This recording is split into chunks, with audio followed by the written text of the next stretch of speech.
बीते कई दिनों में हमने देखा है कि यूपीआई ट्रांजैक्शंस कई बार फेल हो जाते हैं, टेक्निकल ग्लिचेस बताते हैं, लोगों के मैसेज आते हैं, पेमेंट्स अटकते हैं।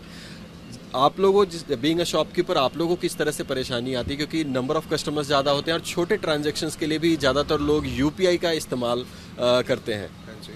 तो एज सच प्रॉब्लम तो इतनी नहीं आती, बट क्या कहते हैं, हाँ थोड़ी दिक्कत तो होती है क्योंकि अब आजकल कैश लोग कम कैरी करते हैं।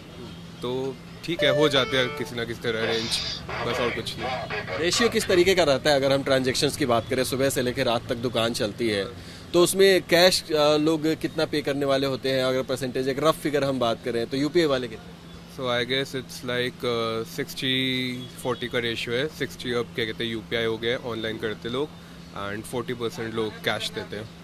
तो हाँ, ऐसे 12 अप्रैल को रिसेंटली ऐसा हुआ कि 2-3 घंटे तक यूपीआई डाउन था, लोग पेमेंट कर रहे थे और वो पेमेंट अनसक्सेसफुल हो जा रही थी। तो ऐसे केस में किस तरीके का सोल्यूशन रहता है आप लोगों की तरफ से? कुछ नहीं सर, क्या कहते हैं, एक लिमिट तक हमारे पास भी चेंज होता है। जब वो चेंज की लिमिट खत्म हो जाती है तब हम भी क्या कहते हैं वापस भेजना पड़ता है, क्योंकि कोई और सोल्यूशन नहीं है। तो उस दिन हुए थे 3-4 लोग वापस गए थे, बट होपफुली फिर वो एटीएम पास में ही है तो फिर वो कैश निकाल के आ गए थे। कैश निकालना पड़ा लोगों को। अच्छा, ये बताइए कि जब से यूपीआई की शुरुआत हुई है तो क्या चेंज पैसे मार्केट में ऐसा लगता है कम है? आप लोगों के पास भी क्या चेंज पैसे होते हैं? अगर मैं 500 रुपये का नोट दूं तो क्या आप उसका चेंज हमें दे पाएंगे? सर मॉर्निंग में थोड़ी मुश्किल होती है हमें भी, बट हाँ क्या कहते हैं, हो गया है ऐसे नॉर्मल, थोड़ा नॉर्मलाइज हो गया, लोग यूपीआई ज़्यादा करते हैं। हाँ जी, चेंज की प्रॉब्लम तो हमेशा से थी, इतनी इजीली मिलता है नहीं, बैंक्स के पास भी इनफैक्ट कम होता है। तो बस क्या कहते हैं, ऐसे ही चल रहा है सर। अब मैं आपसे एक सवाल पूछ रहा हूँ कि अगर एक दिन के लिए यूपीआई बंद हो जाए, आप क्या इमेजिन करते हैं अपने बिजनेस सिनेरियो?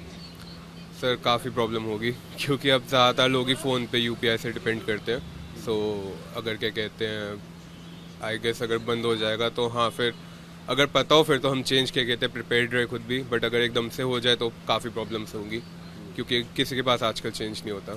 यूपीआई ट्रांजैक्शन अभी ज्यादा होता है या कैश ज्यादा होता है? यूपीआई ज़्यादा होता है। यूपीआई ज्यादा होता है। अब मैं आपसे एक सवाल कर रहा हूँ कि अगर एक दिन के लिए यूपीआई ट्रांजैक्शन होना बंद हो जाए, आपकी दुकानदारी का क्या होगा? दुकानदारी तो आधा तो सारा उधार में चला जाएगा, पैसे मिलते ही नहीं फिर बाद में। लोग कहते पेंडिंग में चला गया या ये चला गया, बस इतनी बात होती है। अभी पिछले दिन 12 अप्रैल के दिन ऐसा हुआ कि कई घंटों तक यूपीआई नहीं चल रहा था, ट्रांजैक्शन बिल्कुल नहीं चला रहा, हाँ बिल्कुल नहीं चला था। क्या हुआ फिर? तो उस समय तो हमारा 2,000-2,500 का नुकसान हो गया था। कैसे? कोई खा के जाता, अभी कभी पेंडिंग में पड़ा है, कभी कहते हैं कि अभी अभी दे के जा रहा हूँ, आते ही नहीं कोई।